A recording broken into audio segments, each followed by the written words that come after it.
Hello everyone, welcome to What If Luffy ate Hie Hie no Me Part 1, Chapter 1, on Island East Blue. In the dead of night, all was quiet in the forest outside of Fushia village, nothing except the insects made a noise.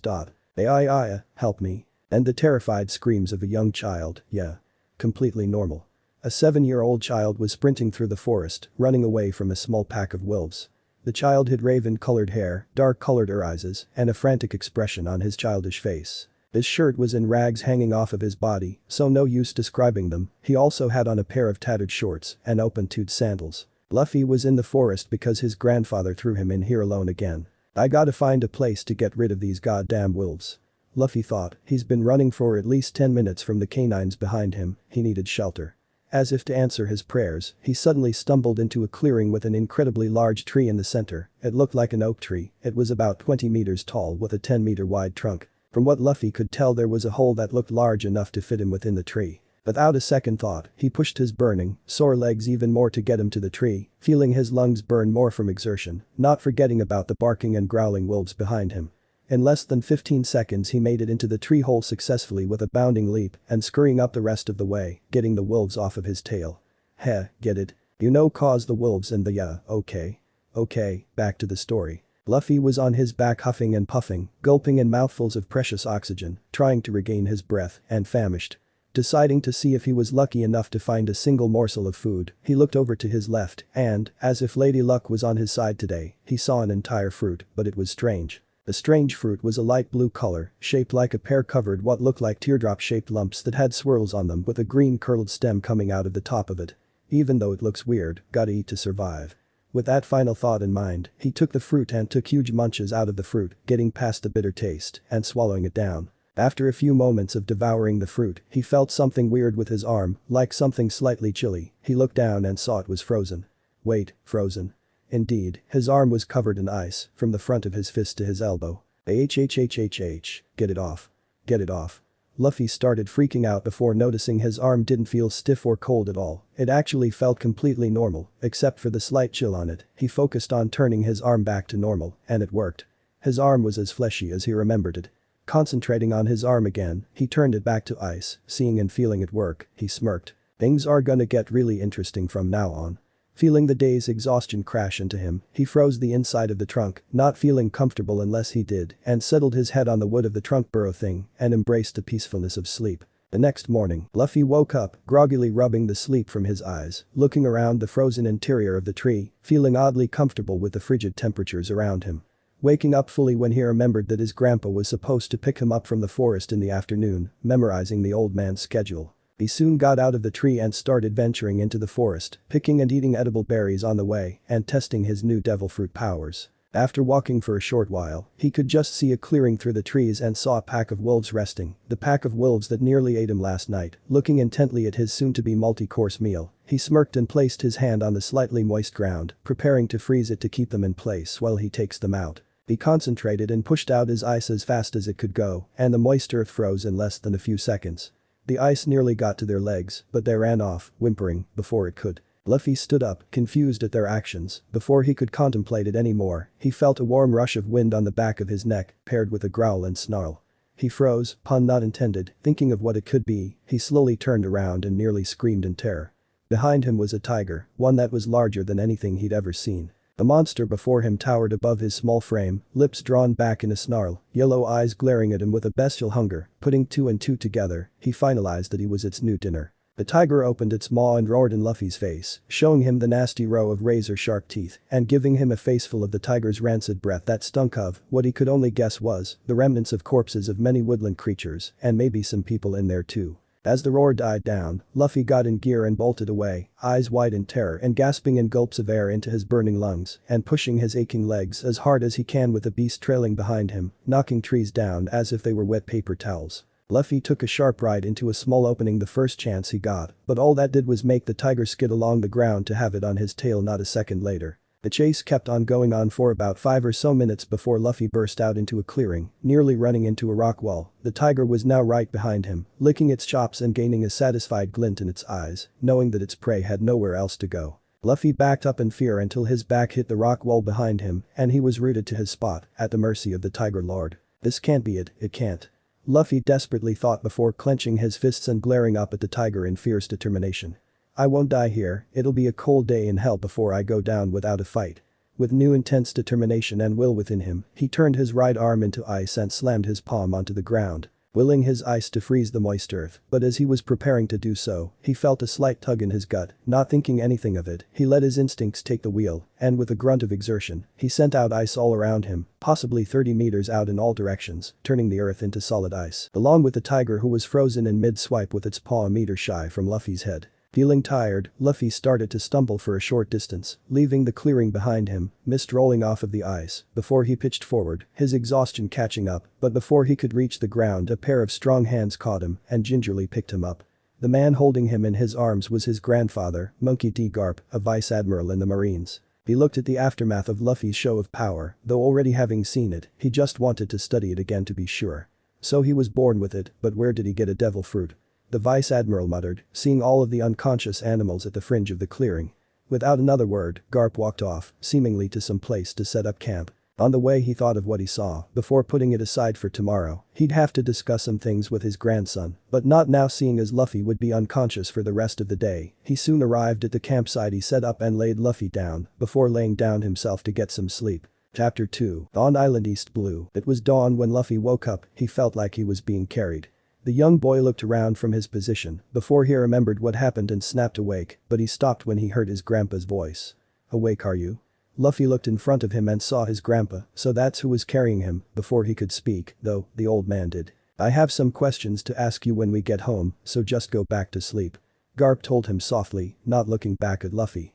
Still feeling tired, Luffy obliged and put his head on back down and was sleeping in an instant, still feeling really tired. Short skip. Luffy woke up on a soft bed when sunlight hit him in the face, causing him to turn onto his right side, not knowing he was right on the edge of the bed, and fell off the bed. Luffy groaned on the floor and got up. He suddenly remembered that he was carried from the forest by his grandpa, so he walked out of his room to the kitchen, and he saw his grandpa sitting at the table, eating rice crackers out of a clear plastic bag. Gramps. Luffy called out, and he was ushered to sit at the table with him. Noticing the serious expression on his face, Luffy obliged and sat across from Garp. Luffy, do you know what you did yesterday? Luffy just asked what he meant by that, because a lot happened and he didn't know what the old man was referring to. I mean when you froze that giant tiger, Luffy. The 7-year-old had realization on his face at that, he then nodded and simply said that he froze it. That's not all you did, Luffy, you also knocked out at least half of the forest animals from where you were. Luffy looked quite shocked at what he heard, but didn't interrupt. What you did was caused by your HAKI. What's that? Luffy asked. He wanted to know about this HAKI, it seemed really interesting. I was just about to explain that. HAKI is basically a weaponized form of your spirit. There are 3 types of HAKI.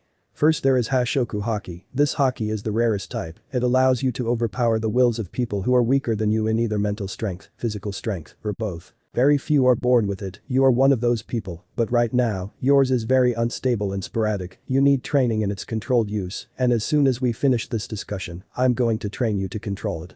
Second, there's Kanbenshoku HAKI. This type of HAKI allows you to sense where other people are if they're too far away to be seen, or can't be seen. If this is mastered, it will allow you to predict someone or something's movements before they're made. Finally, there is Byuzushoku HAKI. This can be used offensively or defensively. When used defensively, it can be used to make invisible armor over you. When it's used offensively, you can infuse it with anything you're holding, or to make your body armor and bypass devil fruit defenses. This can be trained along with Kanbenshoku HAKI. Garp, having finished his explanation, silently ate his rice crackers as he let the information sink into his grandson's head. What's a devil fruit? Luffy asked curiously after a few moments. The devil fruit grants the person who ate it powers, but it takes away their ability to swim. You ate one of the devil fruits yourself. Luffy's eyes went wide, understandable because he just found out he could never swim again, from what he could gather. There are 3 types of devil fruits, Paramecia, Zone, and Loja. The Paramecia fruit gives the person superhuman abilities, such as their body being turned into rubber, or they have a body as hard as steel. Zone fruits give the person the ability to transform into 3 different forms, hybrid, full human or full creature, such as a leopard or a bull. Loja fruits allow the person into the element they control, like you, Luffy, you ate the Hie Hie no Mi, it allows you to turn your body to ice and freeze basically anything near you, if you will it to happen. Luffy looked amazed at what he could do with his fruit and what the other fruits could do. Just know, you can only eat one, if you eat more than one, you'll die, so don't think about eating another one. Garp finished it off with a warning glare, knowing what Luffy was thinking at that moment. Hearing that, Luffy's hopes of becoming really powerful were crushed in that sentence. Now that we're finished, are we going to go training? Luffy's excitedly asked, remembering what his granddad said earlier. Yep, but first we have to eat. At this their stomachs rumbled in hunger, causing them to jump into gear and go hunting for meat and other forms of sustenance. A few hours later, Luffy was sitting Lotus-style in front of his grandpa with a blindfold covering his eyes, while the old man held a bat. Remember, Luffy, try to sense everything around you, the forest, the animals, everything. Luffy just nodded in understanding and started breathing deeply and slowly. The 7-year-old let his senses go free, taking in everything around him, just like his grandpa told him. He could sense the birds jumping around in the trees, the insects flying around, and his grandpa swinging the bat at his head from the left. Quickly computing this, he leaned his head quickly to the right. He felt the bat coming in for another swing from the right this time, so he leaned left. He continued dodging until he felt his concentration slip just the slightest and bam, he was sent flying. As Luffy laid on the ground from the most recent hit he took, he thought over something. He used Busoshoku Haki in that, I can tell somehow. Luffy slowly got up, his head throbbing in pain. He saw his grandpa still holding the bat in the position it hit Luffy in. That was good for your first session, Luffy. Garp praised, proud of his grandchild. However, you still need more practice to dodge effortlessly. Luffy nodded determinedly, somewhat excited for future training. Alright, let's continue for a few more hours, then turn in. Luffy just nodded again and got ready for more. A few more hours of training later, Luffy stumbled into the house, worn out and slightly bruised from the training he went through with his grandpa. He was about to head into his room when he heard Garp call out. Luffy, we're doing this daily for the whole month, so rest up. Luffy paled slightly as he leaned on the wall. He has to go through that for the whole month, but he accepted it wholeheartedly anyway. You're going to have train with your devil fruit as well when I'm gone, so remember that, now go to bed. The small child didn't have to be told twice. He stumbled and tripped to his room and collapsed on the bed in exhaustion, embracing blissful unconsciousness after the day's hard work, only to face more the next day. Chapter 3. Fuchsia Village, Dawn Island, East Blue. 2 years later, what are you doing up there, Luffy? A red-haired man called out. He was wearing a straw hat with a red ribbon around it on his head. I'm tired of you guys never taking me seriously. On the top of a red dragon figurehead of a large pirate ship was a 9-year-old boy with black hair and looked mad about something as his eyebrows were scrunched together in a mixture of anger and annoyance. I'll show you I should be respected. Hey, Luffy's gonna do something funny. A fat pirate with a large piece of meat in his mouth and wearing goggles on his head. Come on, get it over with, Luffy. The red-haired man called out again, not taking Luffy seriously. This seemed to be all Luffy needed to do what he was about to do. Using his devil fruit abilities, Luffy made a dry ice brand that looked like a large dragon, with its wings spread out as if it was flying. He opened his red vest, and with a deep breath, he smacked the brand onto his torso. The resulting hiss of steam and the painful scream from Luffy made the large crew move into action. You idiot. What were you thinking? The red-headed pirate shouted out, looking furious at the child's actions. Short skip. Artie's Bar, Fuchsia Village, Dawn Island, East Blue. Luffy sat at the bar next to the red-haired man, his eyes screaming he was in pain, but his voice said another thing. That was like a mosquito bite, didn't feel a thing. The man next to him hit him on his head. Liar, don't do that again. He still looked irked about what Luffy did. But Shanks, I'm not afraid of pain, so let me join you. The child pleaded with Shanks. No way, for one thing, you're too small and young. This made the child pout, plus, you can't even swim, anchor. Shanks ended with a teasing tone with a mischievous grin on his face. Luffy frowned, but then got a mischievous grin on his own face. At least I don't have tomato hair. Luffy chuckled to himself while Shanks looked shocked before he looked angry. Who has tomato hair, you brat? Shanks shouted at Luffy, getting everyone's attention. Luffy still had a mischievous expression on his face. You do, tomato hair. He had a teasing tone to it. He also had a victorious tone mixed within. As soon as Luffy said that, all of Shanks' crew stared at their captain for a second before they all burst out laughing. The FFT, you know, Captain, you do have tomato hair, ha ha ha ha ha. The crew's sharpshooter said through a fit of giggles. He had dirty blonde dreadlocks, a blue buttoned-up shirt and a headband saying Yassip across it. Yassip, you asshole. Shanks shouted. He was really annoyed at the teasing from his crew. A few minutes later, the crew calmed down and Luffy asked again. Shanks, can I join your crew? Shanks spared Luffy a side glance before giving a small smirk. Fine, Luffy's eyes brightened in excitement. Maybe you can join if you can knock me down, if you can hit me over to that wall over there. He pointed to the far wall, to his left. I'll actually do you one better. At this, Luffy looked even more excited. I'll bring you with us to the Grand Line and New World for training. No questions asked, deal? He held his hand out for Luffy to shake. Without hesitation, Luffy shook the offered hand with enthusiasm. Deal. By now the entire bar had their attention on the duo. Luffy and Shanks got off of their stools and the captain stood opposite Luffy with a lazy stance. Said child held up his fist and had a look of concentration for a second. Suddenly, his fist turned a shiny jet black, causing many people's eyes to widen in surprise. Luffy jumped up and hit Shanks in the gut, launching him over to the opposite wall. When he hit the wall, he slumped against it. Now, Shanks had taken a lot of hits before and they didn't hurt, but he was expecting those. But Luffy, a 9-year-old kid, had just used Busoshoku Haki like he had been training for years and hit him hard enough to make it hurt for a few seconds. He certainly wasn't expecting that, and it hurt. Meanwhile, Luffy looked proud at the hit he landed on Shanks and victorious because he won the bet. This meant he could travel with Shanks' crew for 10 years. How's that, Shanks? This means you gotta train me. Luffy held up his fingers in a victory sign. Shanks was still trying to regain his breath after having the wind knocked out of him. After getting his breath back he spoke up. You're right Luffy, you won, I'm gonna train you for 10 years. In celebration, we need to have a party. This was answered by a chorus of cheers and agreements. But before anybody could celebrate, a woman came out from the back of the bar. She had dark green hair, was wearing a simple dress, had dark colored eyes and a bandana tied over her head. What's going on out here? There was a lot of banging. Makino, I won a bet, so Shanks is going to take me with him to train me for 10 years. Luffy excitedly stated before anyone else could. Makino looked shocked for a second before a large smile beamed on her face. That's great. We should celebrate. The barmaid exclaimed happily. We were just planning that. Shanks said with a smile on his face, though his stomach still stung slightly. Him and Luffy sat down on their respectable stools and ordered some food and drink. Everyone was having a good time celebrating, then bam. The door was kicked open by a rugged-looking man who was wearing an overcoat over a rough-looking white shirt and a pair of black pants and had a saber on his waist. Behind him were other men had the same looking outfit. A turban on their head, a white shirt, a red sash across their waist, and a saber on their waist. The man had an arrogant smirk on his face and walked like he was the big dog in town. He walked up to the counter and slammed his hand down on it, startling Makino. Me and my men are thirsty, give us 10 sake barrels and we won't trash the place. He spoke with an arrogant tone, expression, and air about him. Sorry, B, but I'm fresh out of sake. Makino nervously stammered. Then what are these weakling pirates drinking? Water. He spat out the name like a curse, looking at Shanks and his crew with distaste. Looks like me and my crew drank all the sake, sorry. Shanks spoke casually, holding up a bottle of alcohol.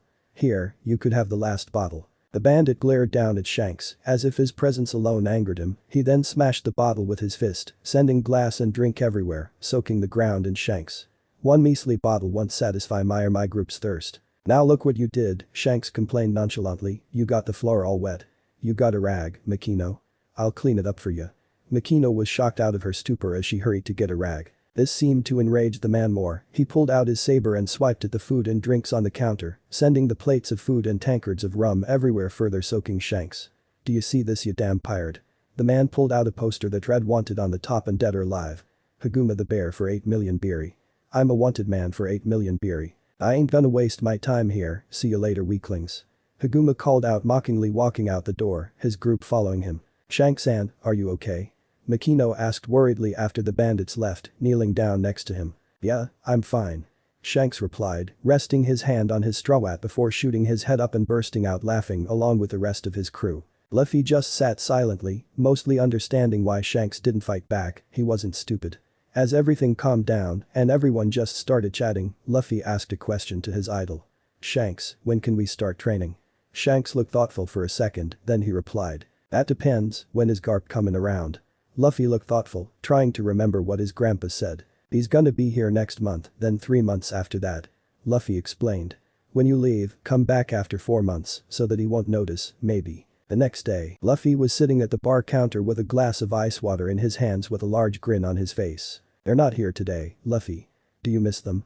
Makino asked kindly from behind the bar, getting a meal ready for Luffy. Of course I do, they're like a family to me. Luffy said, putting the glass to his lips and drinking the cold beverage. At that moment, Haguma and his bandits burst through the door, immediately ruining Luffy's mood. Wench, get us food and alcohol, we're customers and deserve to be serviced. Hearing the thug's disrespect towards Makino, he frowned and clenched his cup in anger.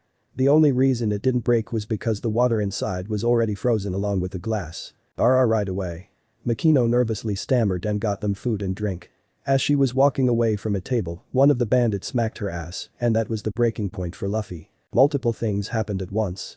Luffy's Hashoku haki burst out and knocked almost all of the bandits out, his frozen glass shattered, he made ice darts out of the frozen water and threw them at the bandit that harassed Makino, hitting him in different parts of his body, at which his body part started to freeze in ice, and Luffy launched out of his stool at Haguma, who was launched out of the bar by Luffy's haki-enhanced punched out to the street. Haguma was shocked out of his wits, one moment he and his little group of bandits are having fun talking about the weakling pirates yesterday, the next, he feels an immense pressure, most of his group passes out, one of them starts getting frozen, and something really hard hits him out of the bar and into the street. When he looks up he sees that 9-year-old brat that was sitting at the bar walking out of the building, but the right half of his face is ice, as well as his arm. "You just couldn't shut your mouth, huh?"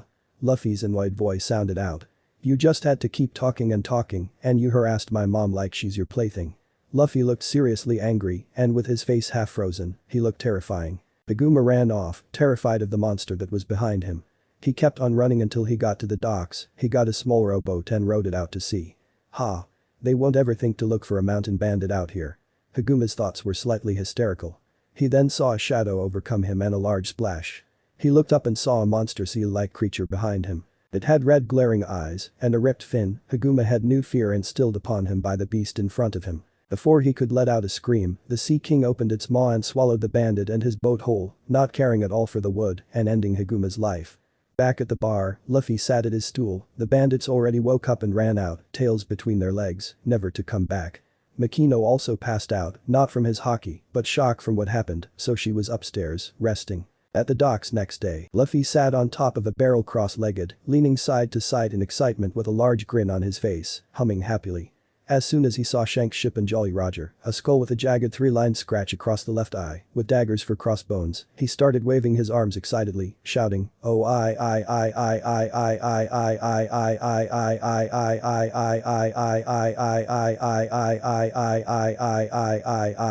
Shanks." Laughing his odd laugh, shishi dot. When the ship docked, Luffy ran up to Shanks excitedly asking what they would do for training. "Just meet me at the bar, then we can talk about it." Shanks replied. Short skip. Luffy was sitting at the bar counter with Shanks, the rest of the red-haired pirates were getting supplies for the upcoming voyage. "So, your grandpa's coming next month, huh? Why should we wait 3 more months to come and get you?" Shanks questioned the boy with a quirked eyebrow. "Because Luffy swallowed some food he was eating, knowing my grandpa, he probably did something without telling me, like adopting me a new brother, who knows. Anyway, it's gonna take a while to befriend him, maybe 3 months. That's why." Luffy said. It was highly probable that his grandpa really did something like that. "I see, we should get going then," Shanks said, walking to the docks with Luffy and Makino in tow. When they reached the docks, Shanks turned to Luffy. "We won't be seeing you for another 4 months, but even with my training, you couldn't be a decent pirate." Shanks teased the boy. Luffy got angry and shouted. "I will be a good pirate, I'll be better than you. I'll have a better crew and I'll be the king of the pirates." "Oh? You're gonna be better than us, huh?" Luffy just nodded determinedly. Then, Shanks reached up to his straw hat and put it on Luffy's head, shocking him still. "I want you to look after this hat for me, it's a great treasure to me. I want you to give this hat back to me when you become a well-reputed pirate." Luffy just nodded, a few silent tears dropping down his cheeks. Chapter 4. Fuchsia Village, East Blue. 10 years later, a 6-foot-tall 19-year-old man was on the docks of Fuchsia Village, loading a barrel onto a small rowboat.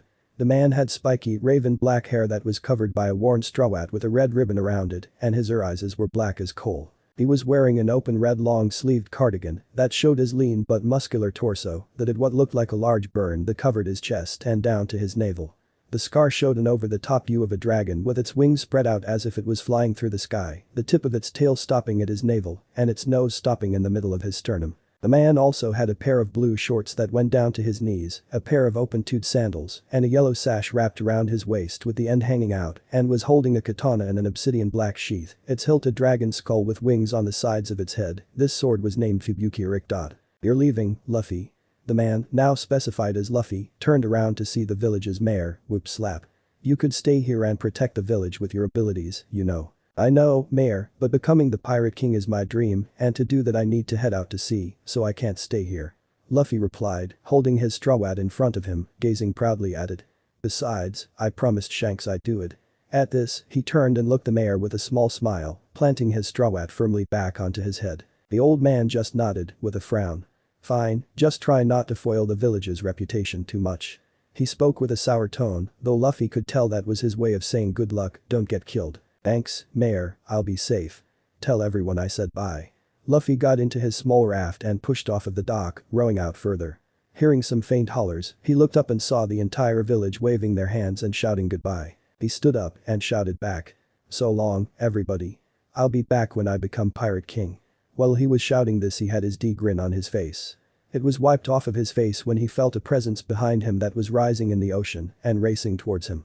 You think I'm becoming your meal, you damn fish. Soon enough a large figure was surfacing from the water and a large eel-like sea king rose up and towered over Luffy, its murky green scales glinting in the early morning sunlight, moss hanging from its body in several places and its red eyes staring down at Luffy in hunger. Luffy slowly turned around and let his hat hang on his neck by a string. He looked up at the Sea King and smirked. I guess it's time to test what I learned from training. With a low murmur of Geppo Luffy launched into the sky, getting at the monster's equal eye height and planted his hand on his sword's handle. Fubuki Ham, Luffy shouted, swinging his katana out and sending an ice blue air blade at the Sea King. The air blade sliced cleanly through its neck, the entire monster stopping dead for a moment before the head slid off and splashing in the water, blood spraying out of its neck stump, turning the deep blue waters red with blood. Luffy landed back on his boat when the blood stopped spraying and falling. He turned around and could see the shocked faces of his home village. He grinned at their reaction and laughed his trademark shishishi laugh.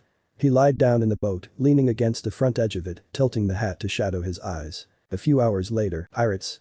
A spotter on a cruise ship shouted out, seeing a pirate ship heading straight at the vessel. He also noticed the crew grouping together at the railing that was closest to the cruise ship, showing their intention to board them. Get to defensive positions. They intend to board us. He shouted down to the soldiers on the deck, making them rush to get their weapons and move into position. Meanwhile, an abandoned barrel got dropped on its side and rolled down to the lower levels, hitting the wall at the bottom of the steps. A minute later, a scrawny pink-haired kid with large round glasses walked down the steps and saw the barrel. What's this? He walked up to it and tried to lift it up, but it was too heavy for him to do so he rolled it into the nearest room, which seemed like a kitchen of some sort. I wonder what's in here. What you got there, Kobe? A mocking voice called out, shocking Kobe into fear. It's JJJJJ, just a barrel I found outside, SSSO I brought it in. Kobe was shaking like a leaf in an F5 tornado. When he turned to the voice, he saw 3 of the men that made his living hell for him on Alvida's ship. One of them walked up to the barrel and put it upright with a grunt. Damn, this thing is pretty fucking heavy, it must be full of some booze. The pirate finished off gleefully. Let's pop this baby open and lighten it a bit. He spoke with a smirk on his face. What if Lady Alvida catches us? Kobe asked, pale as a sheet. He shrieked in terror when one of the 3 put a sword on his neck. Well, you ain't gonna tell her, right your boy? Kobe could only gulp and nod, fearing for his life. When one of the pirates was about to break open the barrel lid, Kobe heard a groan come from inside the barrel. What's in there? When the pirate was close to hitting the barrel, a fist sped out of the top of the barrel, hitting the pirate hard enough to knock him out. The barrel exploded out in a flurry of wooden splinters and a couple bolts and screws as well.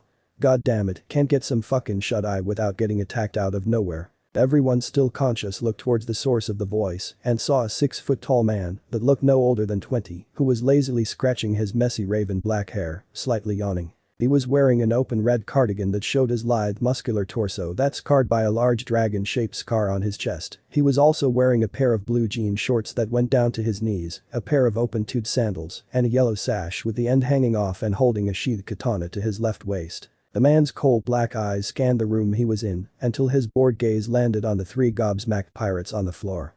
Hey, who the hell are you? The man rudely asked. That's our question to you. The 2 pirates shouted at the man, finally reacting to the situation. Kobe, though, was still shocked in place, not knowing what to make of the situation. The man just looked around some more before his gaze landed on the unconscious pirate. That's the guy I knocked out, huh? Serves him right. He carelessly stated before kneeling down in front of Kobe. Do you know where I can get any food? I'm fucking starving. Don't ignore us. The 2 pirates jumped at the squatting man, swords raised high.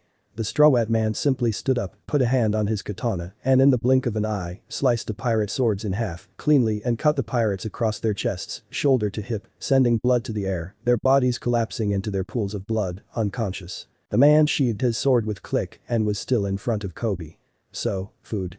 He turned around and politely asked the boy, who was shocked out of his stupor, and fearfully ushered him to the pantry he saw during the earlier confusion. When the mystery man walked into the pantry, he saw a large bag of apples and started digging in like he hadn't eaten for a whole week. Who are you anyway? He swallowed an apple he was chewing on and turned to Kobe, who was sitting there awkwardly. You don't look like a pirate. At this Kobe flushed red and looked down at the floor. Well, 2 years ago, I was going to go fishing, so I was going to get a fishing boat ready, but instead, I mistook a pirate ship for one and boarded it on mistake. At this point, Luffy stopped eating and was looking at the pink-haired boy, gobsmacked. When I figured out it was a pirate ship that belonged to Iron Mace Alvida, so I had to give up my freedom so that I wasn't killed by them. So, I was their slave for 2 years, basically. As Kobe finished his story, he waited for the man across him to answer. Finally, he answered, but not the way that Kobe hoped. How in the living hell do you mistake a big pirate ship for a small fishing boat? Are you a moron? If death by embarrassment was possible, Kobe would be dead and 6 feet under. Anyway, I'm Kobe, what's your name, and why are you at sea? Kobe asked, hoping to change the subject. It worked. Nice to meet you, Kobe. I'm Monkey D. Luffy, the reason I'm here out at sea is because I'm gonna become king of the pirates. Luffy proclaimed proudly, either not noticing Kobe's shocked expression or just not giving a shit. Pirate King Luffy nodded. The Pirate King. Another nod. No, no, no, no, that's completely, positively impus flick. Kobe's hysterical rant was stopped by an impossibly strong flick to the forehead that launched him about 1.5 meters back. Oh, would you do that? 1. Luffy held his index finger up, you were hysterical, and 2. He put up his middle finger with his index finger, because I felt like it. He flatly stated. Why do you want to be the Pirate King? You'll have to go through the Grand Line and the New World as well. Kobe shouted, panicked. Yeah, so? I don't give a shit if it's impossible, I'll do it because it's my dream, and if I kick the bucket fighting for it, I don't give a shit. Luffy stated in all seriousness, shocking Kobe with his intensity. His dream? Maybe if I fought for mine, just maybe Luffy-san, said man looked over at Kobe, do you think I can do it? Luffy cocked an eyebrow in questioning, if I fought for my dream to become a marine, do you think I could accomplish it? Heh, Luffy chuckled, how the hell am I supposed to know? Kobe looked up at Luffy as he walked up to the door to get out. But, a marine, huh? Luffy asked, and Kobe's confidence went through the roof. That's right. I want to become a marine and capture bad people like Alvida and throw them into jail, right where they belong. Just as Kobe finished his proud exclamation, the pantry door splintered and exploded into tiny wooden fragments, accompanied by a loud as all hell screech. Kobe?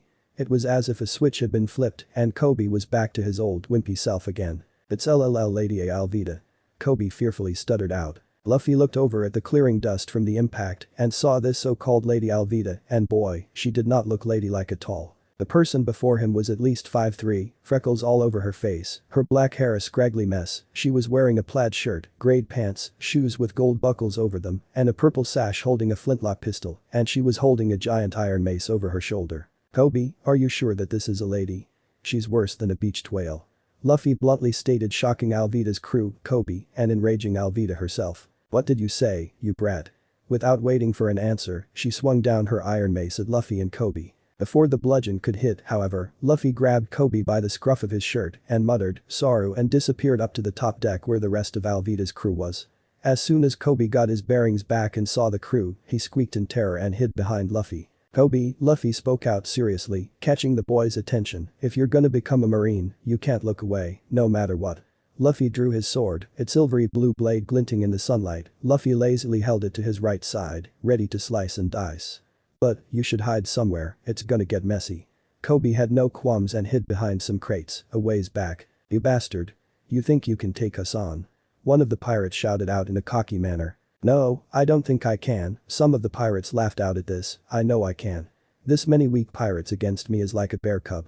Said pirates looked outraged at this and started to charge. Luffy smirked under the cover of his hat and gained a dangerous glint in his eyes. He charged straight towards the crowd of pirates, slicing through the ones he passed, sending blood flying from deep-cut wounds that are barely keeping them alive, leaving them unconscious in a pool of the crimson liquid. Kobe watched on, astonished, it looked like Luffy was dancing through the large pirate crew. Soon enough, everyone was either dead or knocked out from blood loss, and Luffy was standing in the middle of the carnage, blood dripping from his sword, the drip sounding as if they were amplified 100-fold. Alvida soon came up from the lower area, huffing and puffing like she had just run a marathon. When she saw the scene before her, she was shocked stiff. WH, what the hell happened? Her eyes then fixated on the 19-year-old standing in the middle of it. You did this?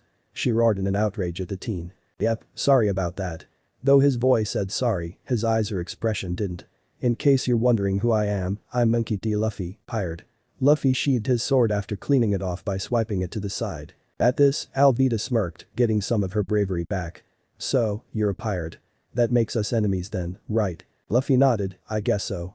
He sensed Kobe starting to creep towards him and another person sneaking behind him. He smirked to himself. Before Alvida could say anything more, a pirate popped up from the upper railing behind Luffy and pulled out a pistol. He pulled the trigger and shot straight at Luffy. The bullet never hit its intended target as Luffy simply dodged it with practiced ease and kicked an air blade towards the pirate. Rankyaku. A pale blue air blade was flying straight at the offender and hit him right in the chest, sending blood everywhere from his wide open wound. Everyone stared, gobsmacked at the display. This man just kicked out an air blade. Attacking from behind isn't nice, Luffy blandly stated, lowering his leg down. Now then, can I get a small boat for me and Kobe? We're leaving to make him a marine. Alvida looked furious at this. What? Kobe, are you really going to commit treason against me?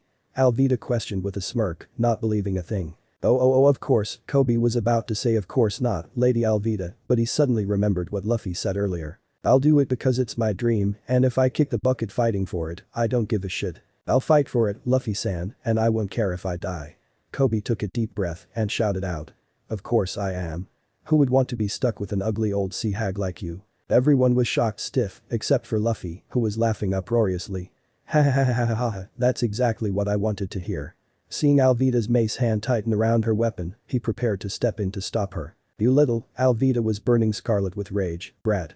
She jumped towards Kobe, who wrenched his eyes shut in fear. I did it and I have no regrets. Kobe waited for the mace to squash him like a bug, but didn't get hit. He opened his eyes, confused, only for them to open wide with shock. Nice job, Kobe. I'll take it from here.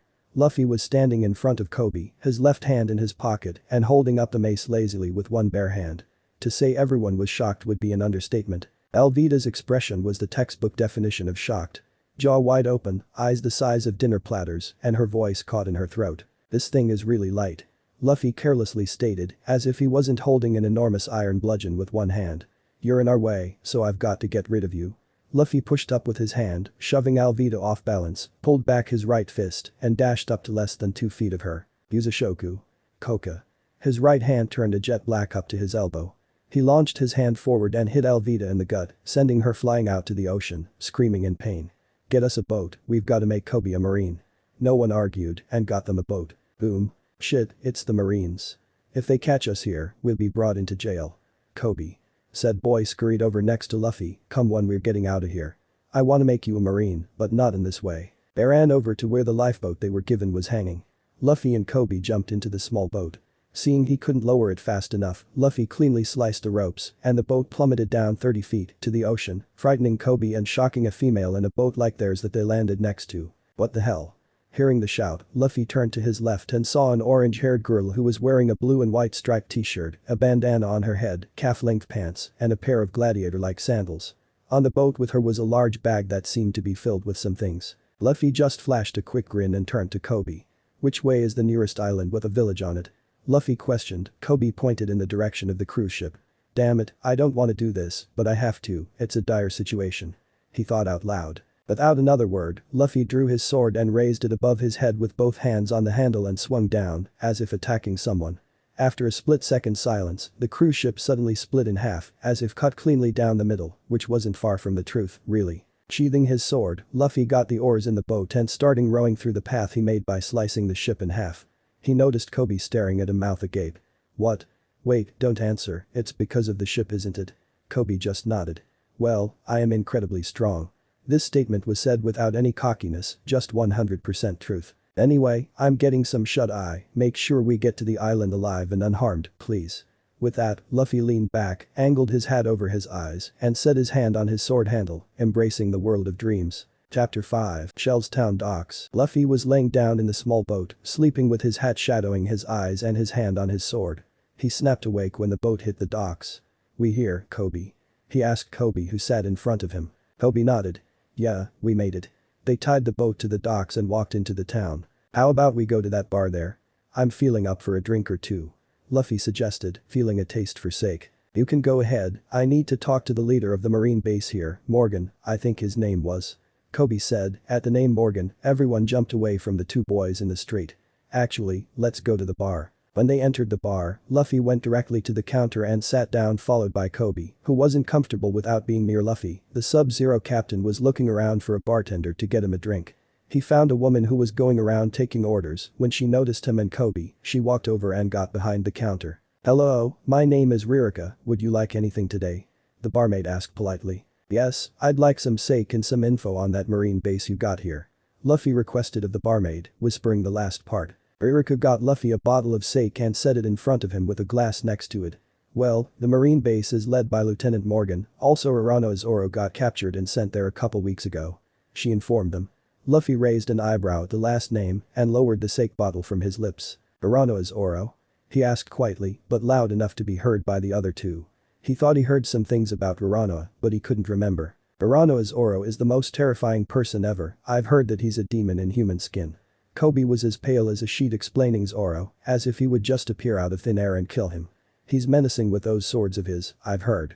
Luffy's interest shot up when he heard that Zoro was a swordsman, maybe he can teach him some things. "Come on Kobe, let's get you to that marine base and get you signed up," Luffy said, standing from his stool after emptying the bottle. Alright."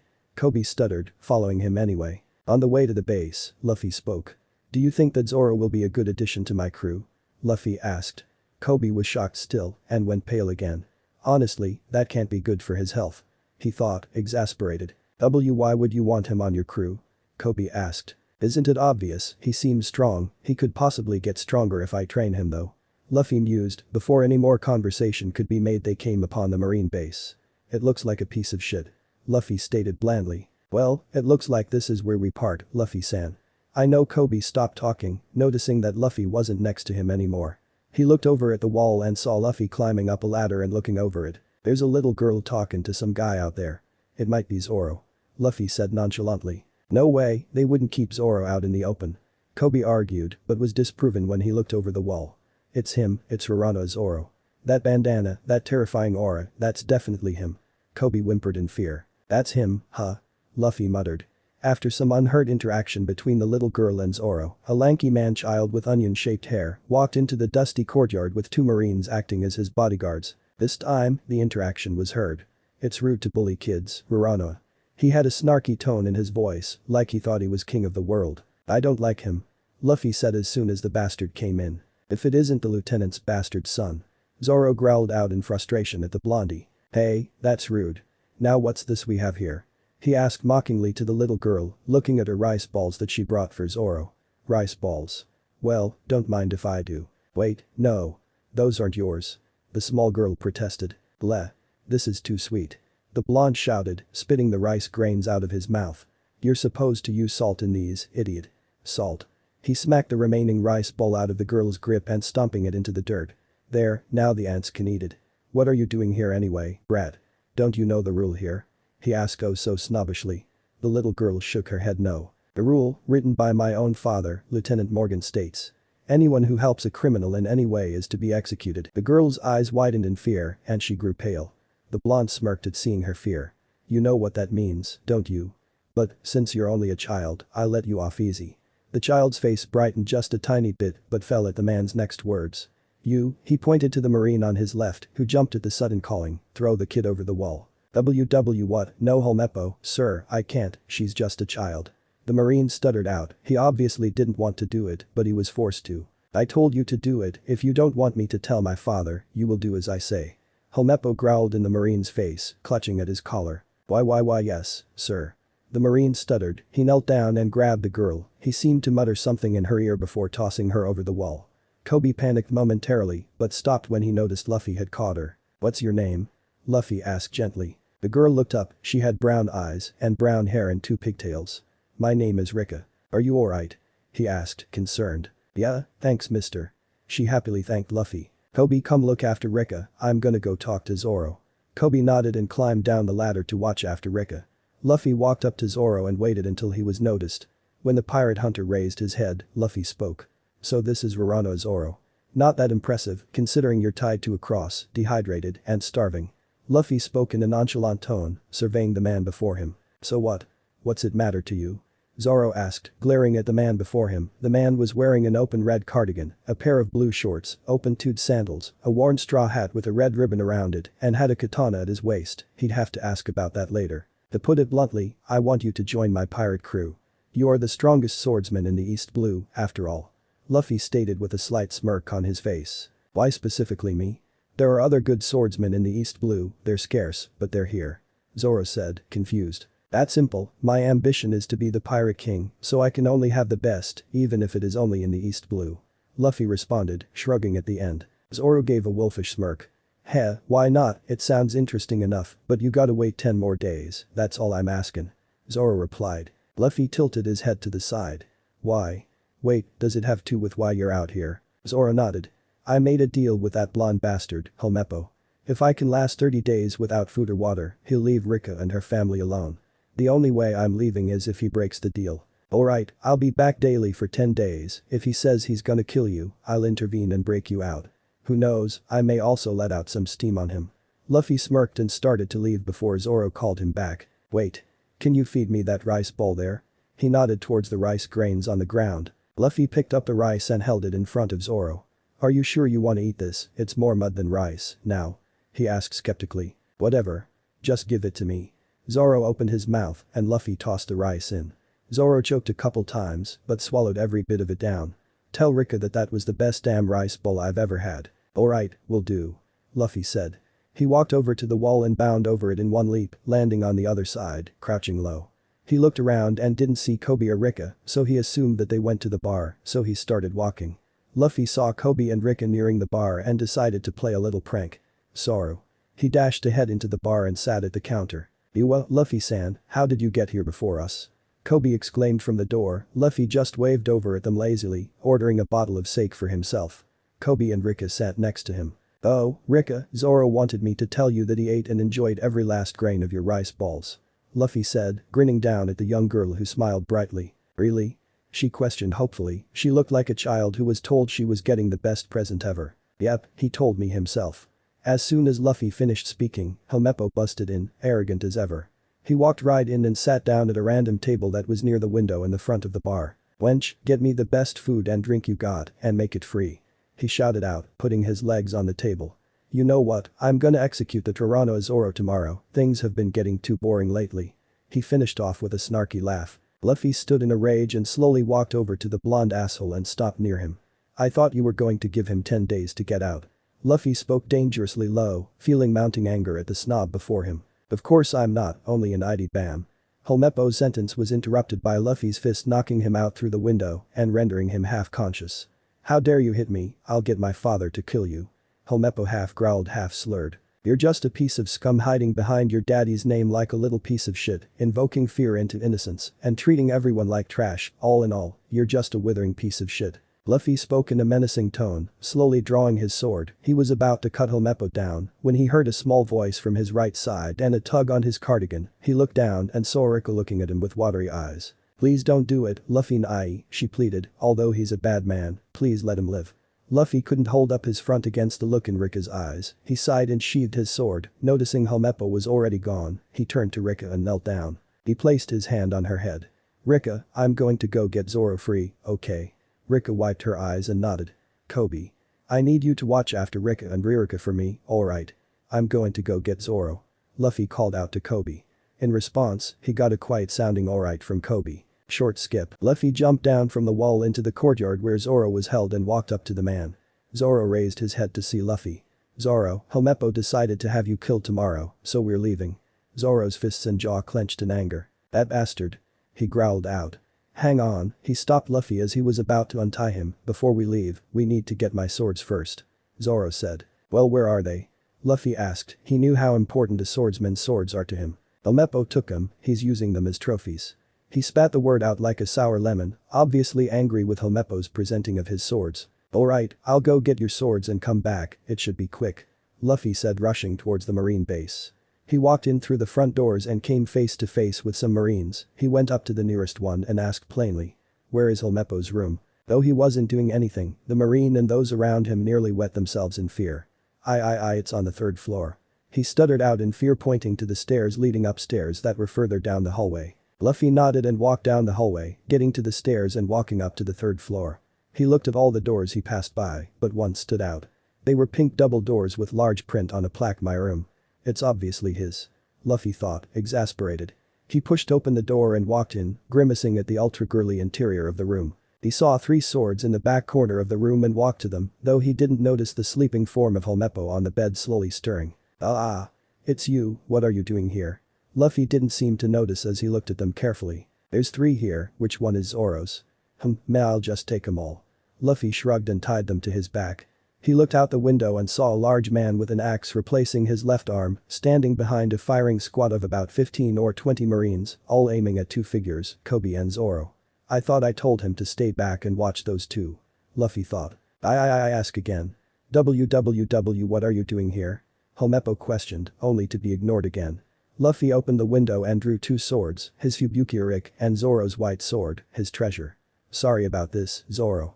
Luffy jumped on the windowsill and dashed out just as the tall man shouted out, "Fire." Luffy dropped in front of the firing squad with the swords drawn, and using his Kenbun-shoku HAKI, he sensed where the bullets would be and sliced them all cleanly in half as they advanced to him, much to the shock of those present. "Luffy-san."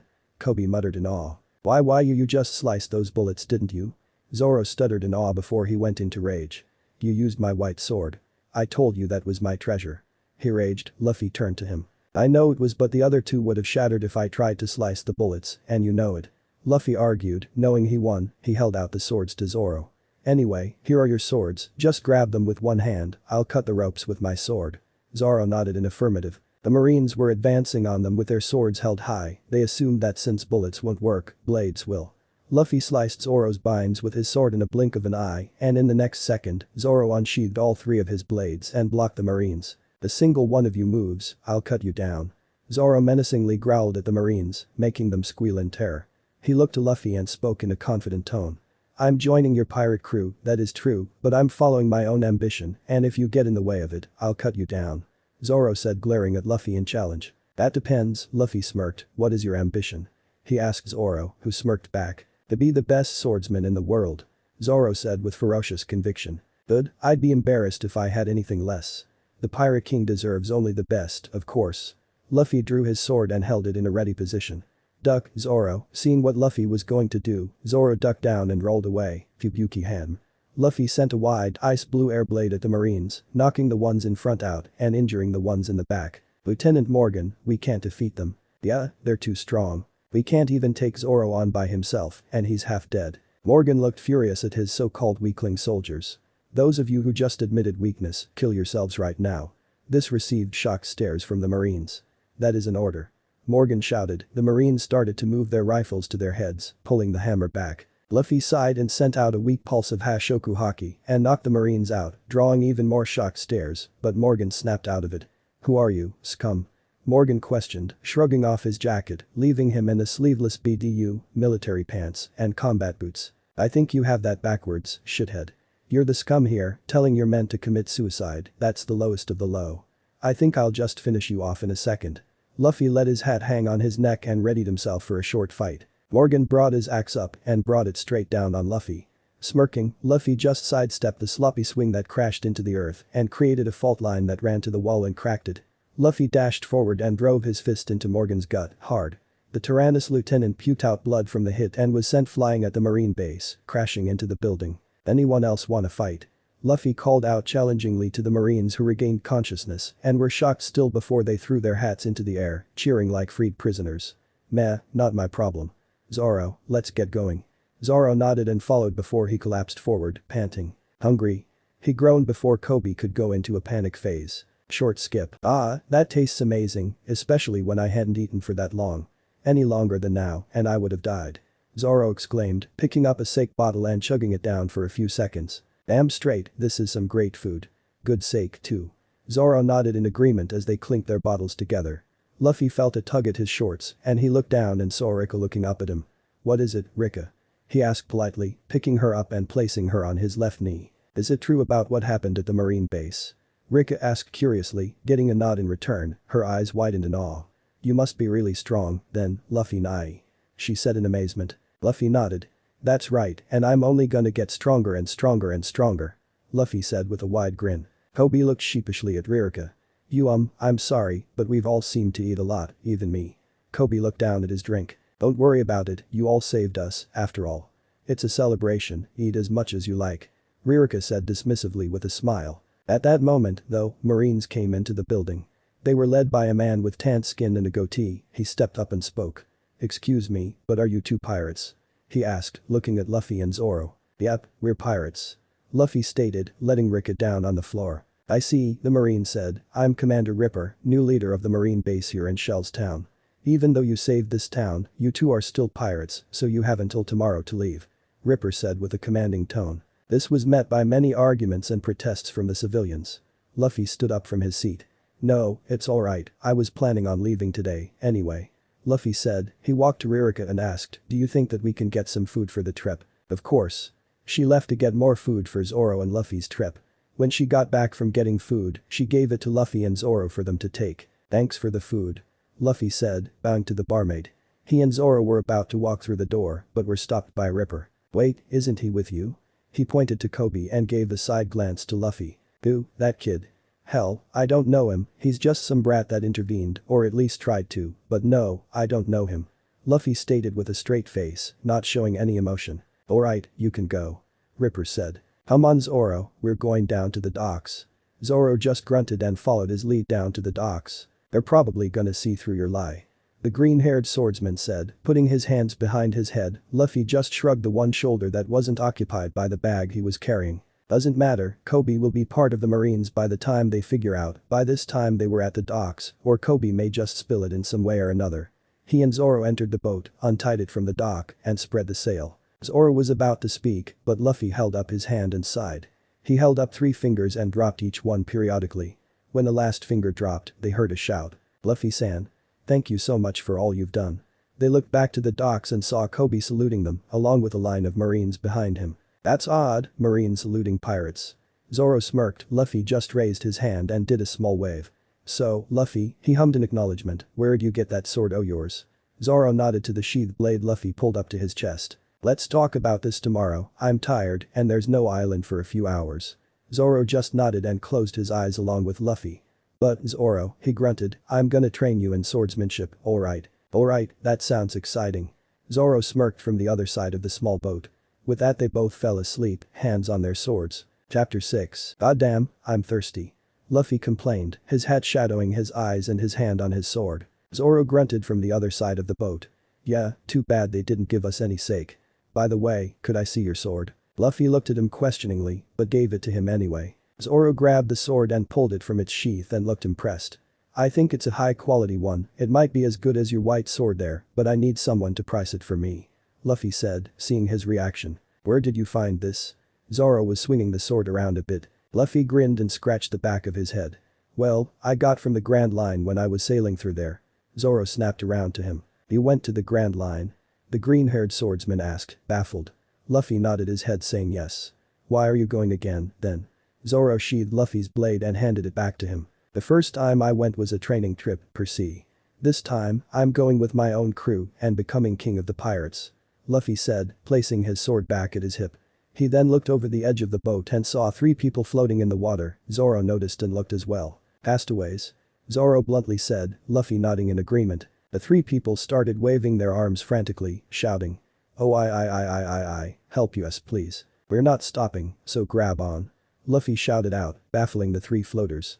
They nearly missed their chance to grab the boat, it was so fast, but they got on the boat, albeit soaking wet, but got on nonetheless. They were panting hard for a few seconds before they looked up at the 2 pirates sitting there casually, as if they hadn't just nearly abandoned 2 people in need of help. The 3 pirates had clown makeup on their faces and sabers on their waist. They drew their sabers and held them in front of themselves threateningly. This boat is in control of the boogie pirates, put your hands up and drop your weapons. The middle clown said cockily. Luffy and Zoro looked at each other before smirking in a silent agreement. Why you heard him didn't you? The clown on the right stuttered. Zoro and Luffy stood up, a dark aura around them, simultaneously cracking their knuckles with wide grins on their faces, making them look like demons. One quick beatdown later, Luffy and Zoro were sitting in front of the 3 clown pirates that tried to steal their boat. Haha, sorry we didn't know you were with Rorano Zoro. Luffy sighed. What the hell were you doing out in the ocean, anyway? Are you guys idiots? He bluntly asked, getting a small chuckle from his first mate. The clown spoke in order from left to right. We're not stupid. Left. Yeah. It's that redhead's fault. Middle. She was cute, though. Right. She tricked us into helping her. Left. Yeah, she offered us treasure, and we all got into the boat. Middle. Then lightning struck the boat we were in. Right. Then she stole the boat we were using, then you came along and made us climb onto your boat. Left. Luffy and Zoro were both silent for a few moments before Luffy spoke up. Did she know when the lightning would strike? The clown in the middle nodded. It seemed she did. Luffy smirked. Sounds like a navigator, right Zoro? Said Swordsman just nodded. Now, you three, Luffy called out to the pirates, you're going to row us to the island that girl went to. Needless to say, they didn't hesitate to row their hardest. Short skip. As soon as the boat docked, the three buggy pirates ran off and Luffy immediately noticed one thing. Is the circus in town? Next to them, there was a large ship that looked to belong to a traveling circus, then he noticed the flag on top. It must be Boogie's ship. Zoro grunted. Yeah, when are you gonna tell me about that thing you did at the marine base? Zoro side-eyed Luffy. Let's find a building or somewhere private we can talk first. This isn't for too many ears in East Blue to hear. Luffy said seriously. A small pirate crew walked aimlessly around until someone crashed into Luffy and fell while he stood tall and barely budged.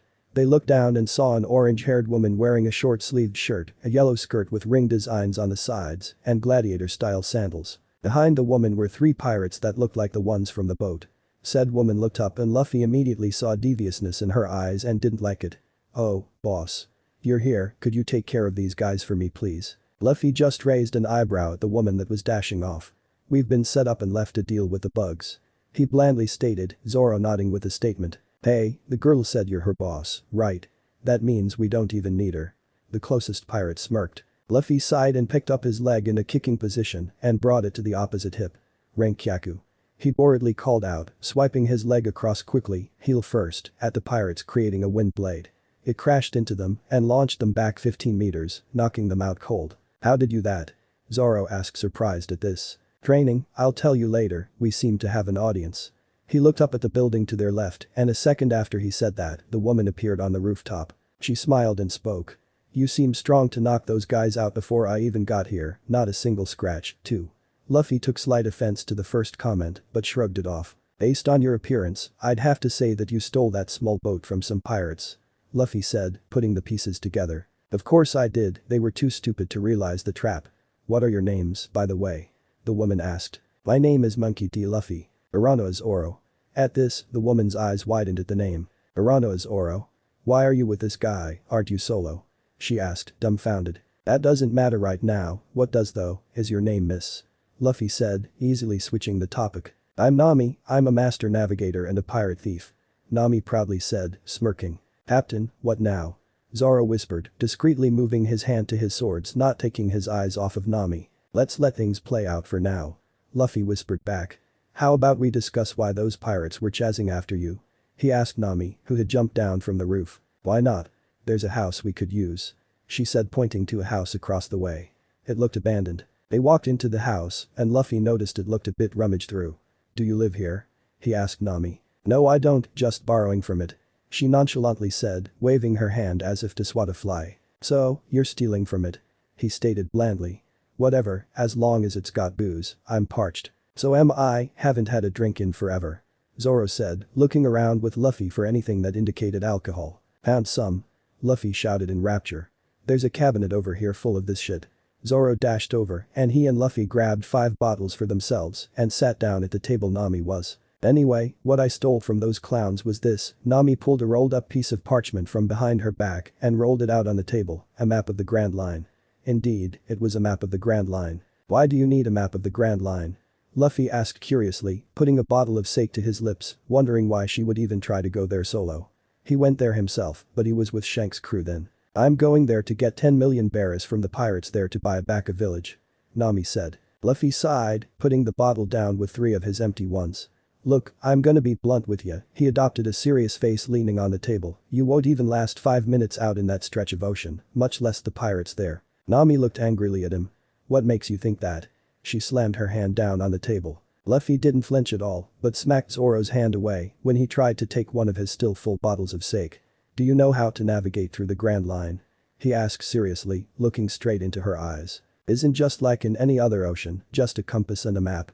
Nami asked inquisitively. No, that ocean doesn't follow logic at all, its weather patterns change dramatically, its magnetic field is crazy, and that toy you have there won't work at all.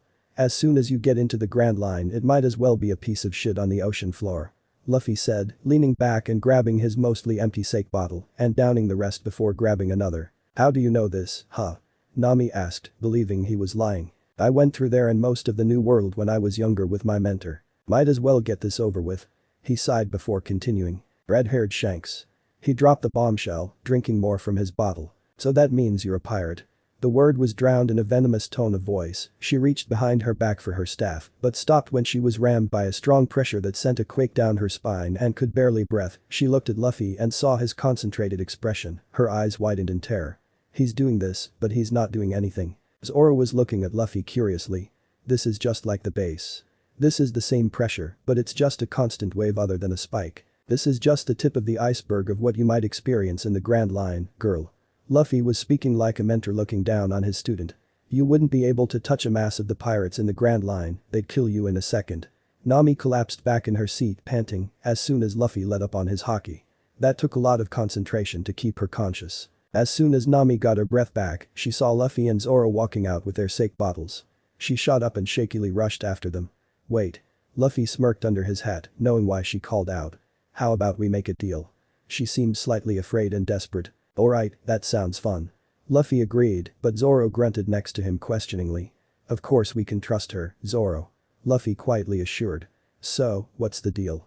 He asked Nami. If you can help me deal with the buggy pirates that are holed up in this town, I'll team up with you. Nami said, holding her hand out. Do we have a deal? Just one question. How good are your navigation skills?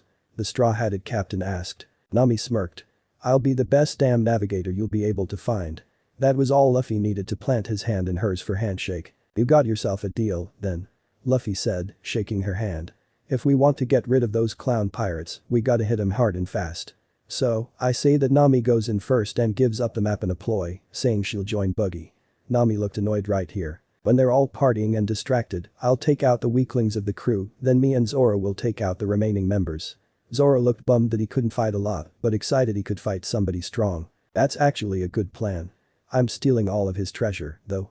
Nami said with a smirk and a matter-of-fact tone. Alright, let's get this underway. Luffy said, following Nami with Zoro to the pirate crew's hideout, ready to beat some pirate ass. 10 minutes later, Luffy and Zoro were on a rooftop not far from the bar the pirates were holding down at. Luffy sighed and spoke. I guess now is a good time as any. Finally.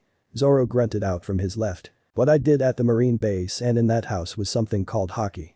It's basically weaponizing your soul into fighting spirit, intimidation, or presence. The presence part is called Kenbenshoku HAKI. I used that to cut all of the bullets in the execution yard. It lets you sense anything that is too far away to see or is unable to be seen, like it's behind something. When it's mastered, though, you can use it to sense movements when they're about to be made or before they're made. Luffy explained. Before you ask, yes, it can be trained with one more. Zoro grinned in excitement before getting a curious look in his eyes. What about the other one that can be trained? He asked his straw-hatted captain. The other trainable one is called Busashoku HAKI. This one is like putting on invisible armor or putting visible armaments for offense. You can imbue this into weapons like your swords there. He nodded at Zoro's swords on his waist. By doing this, you can bypass devil fruit defenses and increase the strength of your attacks. Luffy explained. What about the other? Those two don't sound like what you've used before. Zoro said curiously. The third one is the rarest and the strongest if you can master it. It's called Hashoku HAKI, and only 1 in a million are born with it. When it's used, you're using your willpower as a weapon. When I used it at the marine base, I overpowered the wills of the marines there, though it was a weak pulse. I had to use a weaker wave, which is really hard to concentrate on Nami in that house to calm her down and show her what might be in the Grand Line. He explained again. 1 in a million, huh? Zoro mused to himself. Do you think I might have that? He asked Luffy in genuine curiosity. Luffy just shrugged in response before turning to look at the bar Nami infiltrated. Let's go, I have a plan. As long as Buggy is as trigger happy as I'm told he is. Luffy muttered the last part under his breath. He and Zoro jumped down from the roof and landed in front of some stairs leading to the top of the bar. Ahahaha. Let's complete this celebration with firing a buggy ball into town. Luffy heard a high-pitched laughing accompanied with an annoying voice from the top of the bar stairs that led to the roof. Suddenly, Luffy jumped in the way of a large cannon on the roof. The cannon fired when Luffy was at the crest of his jump. He put a hand in front of him, coated it in HAKI, turning it black, and catching the huge red cannonball that had Buggy's Jolly Roger painted on the front of it. Luffy landed and called out. "Nami, get down here. I don't want to hurt you with this cannonball I've got." After he said that, Nami came running down the stairs and stopped near Luffy and Zoro. Luffy started tossing the cannonball in his hand like a baseball for a few seconds before letting it rest on his palm. By now, the buggy pirates were watching in shock at the spectacle before them. A scrawny-looking teenager was tossing a buggy ball and catching it like it was nothing. "Hey, big nose." Everybody paled at what Luffy said, even Nami and Zoro looked shocked. "Have your toy back." Luffy cocked his hand back and threw it forward, launching the cannonball at the bar at least 3 times as fast as a battleship cannon. When it hit the building, there was a tremendous explosion. The resulting shockwave would have knocked the 3 on the floor if not for Luffy putting up an ice shield just tall enough, wide enough, and thick enough to cover them from the shockwave and enough to hold against it. The 2 were shocked at the ice and looked to Luffy for an explanation.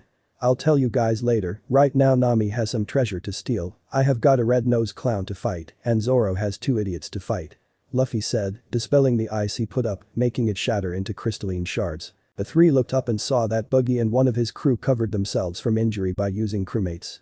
Buggy used 2 men, and the man next to him used a large lion to block the explosion. Using their own men as shields. "That's despicable." Nami spat out quietly from next to Luffy. Before Luffy could say anything, they heard a voice from the man holding up the unconscious lion. "Captain, this is a disgrace to us." The man that spoke had hair covering his right eye, was wearing a scarf, an open blue sleeveless overcoat, and had a sword on his hip. "You're right, Kabaji, this infuriates me beyond words to describe it." Buggy growled out, dropping his 2 meat shields. "Hey, big nose, get your round red nose down here so I can honk it." Luffy shouted out, shocking Nami and Zoro with his choice of words. Buggy was practically glowing red with rage at what Luffy said. "Arr ho." Buggy shouted in outrage, launching his hand at Luffy at breakneck speeds.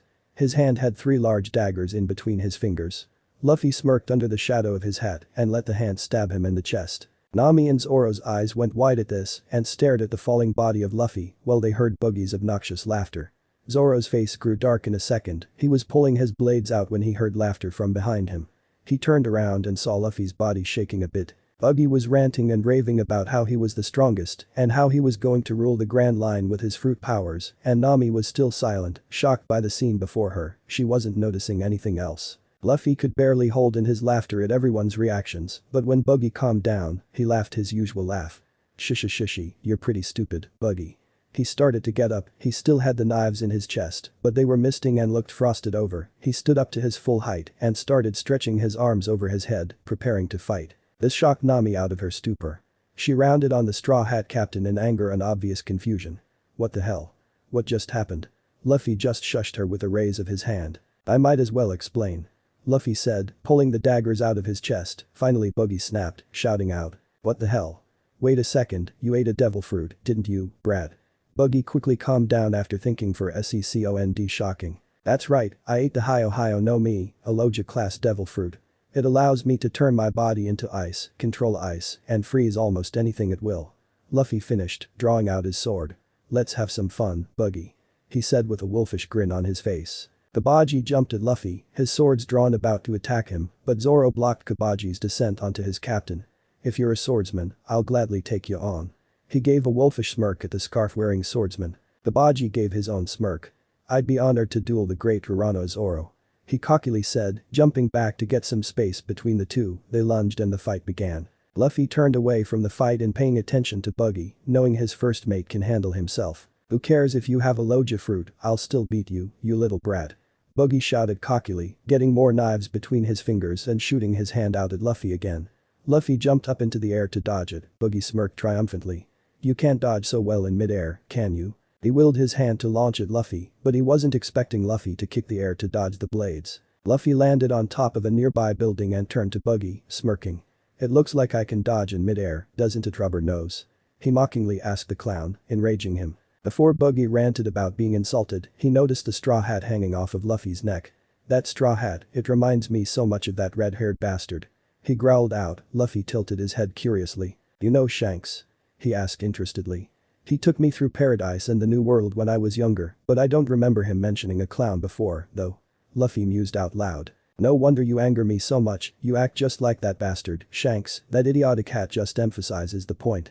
Buggy yelled out, stomping his foot and pointing his reattached hand at Luffy like a child would to an older sibling that teased them. Don't insult Shanks, big nose, he gave me this hat, it's my treasure. Buggy got even more angry at the insult. Luffy jumped down from the roof, noticing that one of Buggy's hands were missing. If that hat is your treasure, Buggy started out menacingly and Luffy's HAKI flared up, warning him of an incoming object from behind him, but it was just too late. Slash. Luffy's eyes widened in anger and resentment, he heard Buggy shout triumphantly. Protect it better. He started laughing his annoying laugh that further enraged Luffy. He had flashes of memories, Shanks giving him the hat, the promise they made on the hat, and a proud smile on Shanks' face when Luffy set off back to the East Blue. Buggy noticed Luffy's expression shadowed by his hair. What's wrong, little baby, mad that he lost his little toy? He mockingly asked, throwing the hat on the ground and grinding it into the dirt with his shoe. He failed to notice, though, Luffy sheathing his sword and the right side of Luffy's body started turning to pale blue ice with mist billowing off of it. The ground within a 50-meter radius was suddenly frozen over and a deathly chill settled over the area. This shut Buggy up immediately as a quake of fear went up his spine at the suddenly oppressing aura of Luffy and his now dark voice. Buggy, I've had enough of your bullshit, this ends now.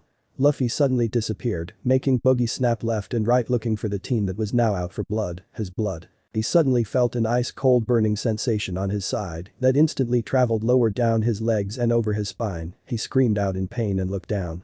His lower body was frozen, but burning in unimaginable pain. Buggy snapped his head up when he heard footsteps. He saw Luffy walking toward him with his sword drawn. The blade, though, was black along with his hand. He knew that it was coated in HAKI. You should be unable to move by now. Luffy's dark voice came out again, steam billowing out with every exhale. He was right though, the ice had numbed his spinal cord, cutting off all movement to his lower body. I'll end this now. Luffy got down into an Hie Hie stance. Atoryu Hie Hie. Tenketsu Shai, Luffy dashed past Buggy, cutting him at unseen speeds, Jigoku Fukishk. His sword was an inch out of the sheath, he slowly slid it back in, the sound of it somehow amplified. Snap. Slash. When the sword was fully sheathed, numerous slashes appeared on Buggy, blood sprang out like a fountain. Buggy collapsed forward with a wet smack on the frozen floor, blood splashing outward, unconscious and more blood pouring out from his mouth and chest, painting the ice below red with his blood. Luffy sighed and looked around at the frozen earth. He spotted his hat by the downed clown, unstained, but had 3 large gashes in it. He picked it up and sighed again. If Shanks gets it like this, he's going to be pissed off at me. Luffy turned and saw Nami looking nervous about something. I can fix the hat for you. She said, pointing at the sliced hat. Luffy was silent for a second before grinning his D-grin. Thanks Nami, it means a lot. He said. Luffy looked over at the treasure bag Nami had picked up. How much treasure do you think is in here? He asked Nami, who brightened up at the mention of the word, lifting the atmosphere greatly. There has to be 10 million beery in here. She squealed happily, snuggling the bag. Maybe we should split this into 2 halves, it's gotta be heavy for you to drag it. Luffy said, looking at the large bag behind Nami. Yeah, you take one, I'll take the other. The red-headed navigator said, getting some cloth to make the 2 bags and evenly splitting the treasure into both bags. We leavin' now? Luffy grunted in affirmative and started walking down the road with Nami and Zoro following. Luffy and Nami were now both holding small bags of treasure over their shoulders. Well, Luffy is. Nami is cuddling it like a teddy bear. She's really doing that. He thought, a sweat drop going down his head at Nami's behavior. His thoughts were cut off as they rounded a corner and saw a horde of villagers carrying pitchforks and other dangerous or sharp things from their homes. Who are you people? What were those loud noises and explosions? The man in front asked out. He was wearing what looked like leather armor on his body, exposing his bespectacled elderly face. We're just some travelers that docked here, we took care of your little pirate problem as well, so you might want to call the Marines. Luffy said to the old man. In response, he got a pitchfork shoved in his face by a villager. Who are you really? Luffy took side glances at Nami and Zoro, they all seemed to silently agree on something for once. Tell, then run. We're pirates. Luffy bluntly said, causing the villagers to go into outrage. Without wasting another second, the 3-person pirate crew ran off away from the angry mob of villagers to the docks. Noticing that they were getting close, Luffy had an idea. Zoro, said man looked over, grunting questioningly, hold my bag, I need both hands to do this. Zoro raised an eyebrow, but did it anyway, taking the smallish bag over his shoulder. Luffy grabbed Zoro and Nami by the scruffs of their necks and jumped high. In one jump, Luffy was already 50 feet in the air. Aya. Nami was screaming in terror, balling up around the treasure. Zoro looked shocked still, tightening his grip on the bog. Which way are the docks? Luffy asked, lightly kicking the air to stay afloat. Nami pointed ahead of them and slightly to the left. Luffy gave a slightly harder kick below him to elevate and give him enough time to adjust for what he was about to do. When he was starting to fall down, he leaned forward, almost horizontal, and kicked the air again hard, launching him and his passengers to the docks. They would have fallen in the ocean if Luffy didn't kick in front of him again to stop them from doing so. "Get the bags in the boat, we're leaving," Luffy ordered the two. Nami put her bag in her small boat, and Zoro got in his and Luffy's boat, bringing the bag with him. Luffy untied the two boats from the dock and pushed off, leaving behind a large village of an angry mob, yelling at them to never come back. Luffy just smiled and turned to lay down to sleep, covering his eyes with his hat when he remembered it was ripped. "Nami, could you fix this, please?" He showed Nami his hat. She nodded and grabbed it from his hand. "It'll only be at least 30 minutes, and it'll be done." Nami went inside her small boat and started working on Luffy's hat. "Might as well sleep, I'm exhausted." Luffy then remembered something. "Zoro, I'm going to train you and Nami in HAKI when we get a large enough ship." Zoro nodded and went to sleep, holding his sword to him.